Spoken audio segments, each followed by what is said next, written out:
2019లో పవన్ కళ్యాణ్ అన్నాడు, జగన్మోహన్ రెడ్డి గారు ముఖ్యమంత్రి గారు ఇదే నా శాసనం అన్నాడు.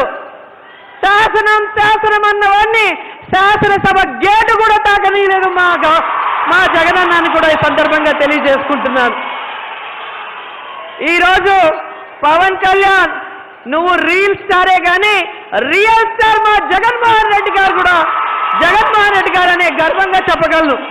నిజంగా నీకు దమ్ము ధైర్యం ఉంటే, లేదా చంద్రబాబు నాయుడు గారు నీకు దమ్ము ధైర్యం ఉంటే, మీలో పౌరుషం ఉంటే, మీలో ఆంధ్రప్రదేశ్ రక్తం ప్రవహిస్తుంటే విడివిడిగా జగనన్నతో పోటీకి వస్తారా?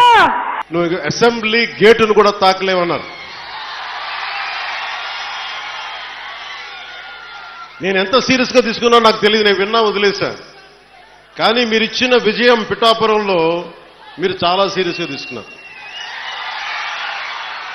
మా వర్మ గారు చెప్పారు, గేటు నెట్టుకొని రావడం కాదు, బద్దలు కొట్టుకొని వస్తాడు పవన్ కళ్యాణ్. మా వర్మ గారు చెప్పిన ఆ వ్యాఖ్యలే, ఆ ప్రొఫెసీయే నిజమైంది ఈ రోజున. మరి నాకు ఇంత ఘన విజయం ఇచ్చిన మీకు నేను ఎంత రుణగ్రస్తుని. కన్నీరు తుడవలేని అధికారం ఎందుకు, నేను ఎప్పుడు చెప్తా ఉంటాను.